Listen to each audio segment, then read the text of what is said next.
They took my wheels, my pride, and thought they'd crushed my spirit, but I was already forging a new path they'd never see coming. At 4:53 a.m., my phone's piercing chime shattered the stillness of my tiny loft apartment.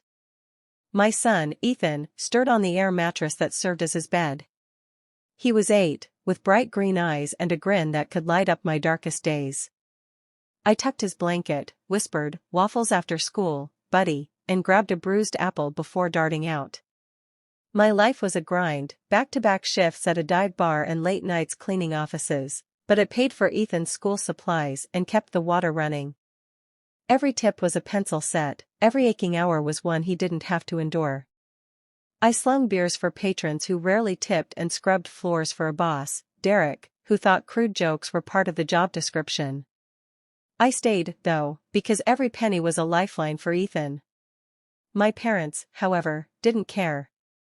To them, I was Mara, the disappointment, while my sister, Chloe, was their shining star. Chloe, who'd never held a job, jetted off to Santorini and Tokyo, her feeds bursting with yoga poses and blessed captions. My parents fawned over every post, funding her mindfulness retreats while dismissing my hustle. "Look at Chloe," my dad would say. "That's what ambition looks like, Mara. Not your drama." Drama was their word for my refusal to live in their cluttered garage, with its leaking roof and no heat. Drama was keeping my savings instead of bankrolling Chloe's sustainable fashion line that was just sketches and vibes. Drama was choosing Ethan over their control.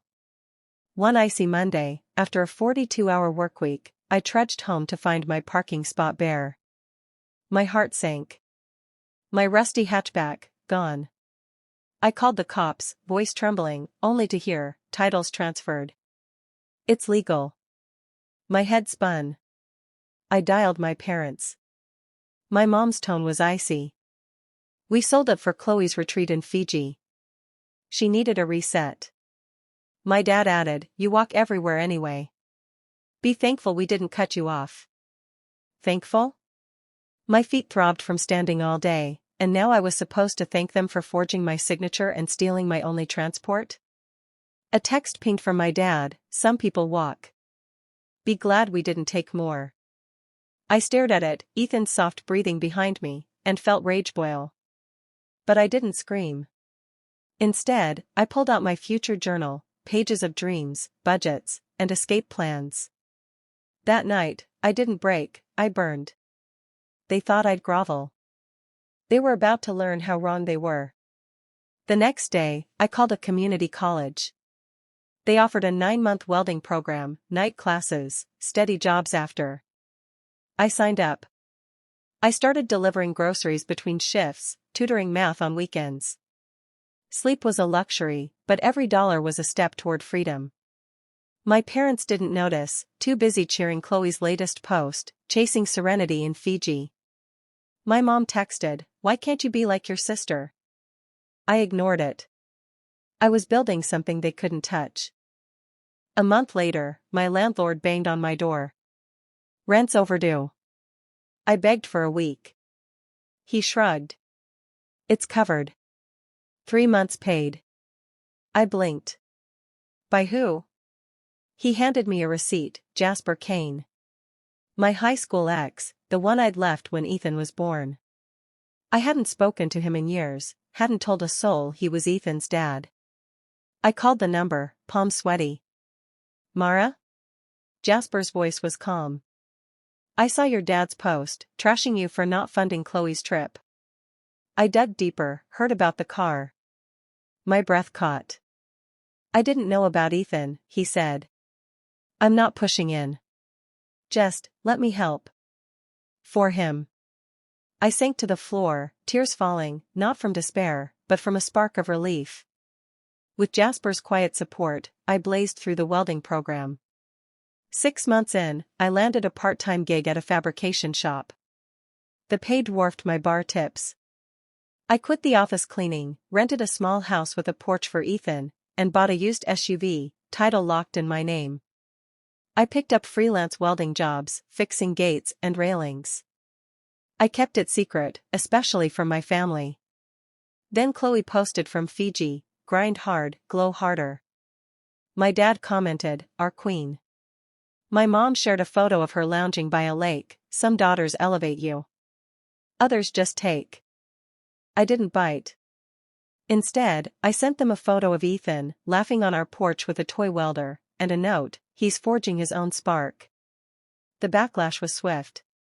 Voicemails poured in. "Mom, you think you're slick, Mara? You're nothing without us.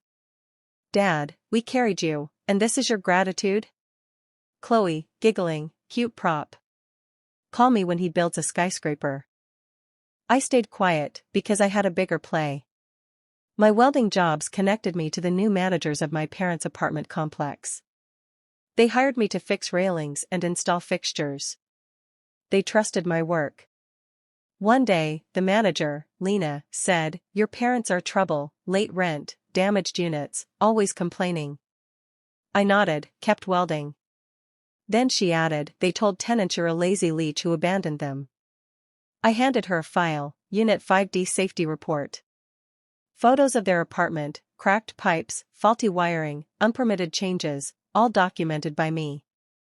Days later, they got a 30-day eviction notice for violations and tenant complaints. They stormed to my house, furious.